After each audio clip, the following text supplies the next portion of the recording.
This video is about ECE branch. Don't think ECE is a new branch, but ECE is something different from EEE and EE. EE means electrical engineering. EEE means electrical and electronics engineering, whereas ECE is electronics and communication engineering.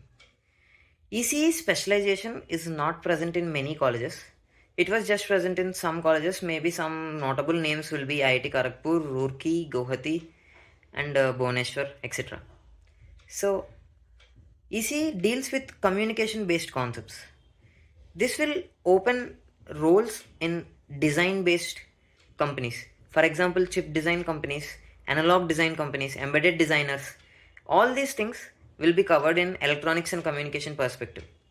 Moreover, some topics like radio frequency, all these things, roles will also come up if you are pursuing a degree in ECE. Now, how is the workload and pressure? ECE workload would be mostly dealing with the practical implementation of concepts.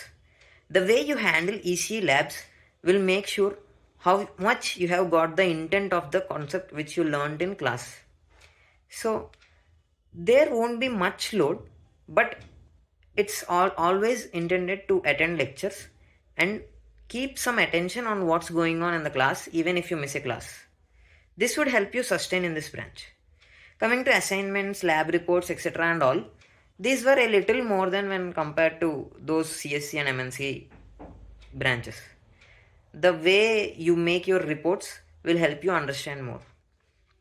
Next, there is one popular slogan for ECE that if you go to ECE, you can go for either software or hardware. Both the roles will be covered, so it's a safer branch. In my opinion, it's not exactly true, but it's true to some extent. Because you can go for both roles, you can pursue any of them, you have high opportunities, that's true. But the problem is, when you are covering a good amount of load in ECE subjects, you have to prepare on par with other students of other branches in order to crack software roles. So this will create an extra preparation load on you when compared to others. So if you are ready to do it and balance both of them, then ECE is the best. There won't be any other option. I'll accept it. But if you are someone who is not much into software, then maybe you need to balance out the time well. The time management would be a little task to you, but it's doable. I am one living example to you. I have been working in chip industry from past 1 year, but I have balanced both software and hardware during my college life. Now I am completely into core. So you can do it. It's possible. Next, coming to the futuristic opportunities. What about masters, PhD, research, etc.? You know, DRDO, ISRO, all these guys will hire electrical interns or ECE interns. So you have a good opportunities in government level regarding research. And coming to masters, there are many students who have been pursuing masters in high level colleges like CMU, etc. in US and in many countries. So the scope of research is vast for ECE subjects because the wireless design is always growing field. So you have to research a lot. So the research opportunities and getting a PhD or professor roles in ECE will be obviously a good chance to grow. And coming to the industry nowadays, the Indian chip design industry is growing a lot. So it is opening up many job opportunities for you in future. So taking ECE is not a risk. I don't tell it is the safest, but you are on a safe base if you can work hard and get something.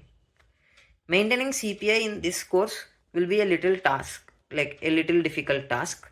But if you can maintain it, you will get many opportunities open for you. And thinking of a branch change perspective, if you can't cope up with ECE for 3 years, then don't go for it. If you are someone who is afraid that you can't do it, I will suggest you to get courage that you can do it. But if you are not getting it, just pick a better opportunity in some other college. Going one step down is not a wrong, but don't go further down. Like Don't degrade the college if you want a better branch, or don't degrade the branch if you want a better college, because branch change is not that easy in any college. Keeping this in mind, choose wisely. This is more about ECE and EEE. Now, I'll end the video by telling the difference between ECE and EEE roles. ECE is more of chip design kind of roles, whereas EEE is something related to batteries, power, etc. They work on how efficiently we can use the power and all, whereas the ECE engineers will work on how to make the design efficient, or how to make it small, how to fit more things in a little area so that the device works faster, consuming less power and less area, etc. So it is somewhat different, they are not same. Keeping this in mind, give a choice. Thank you. For any doubts, feel free to comment, like, share and subscribe.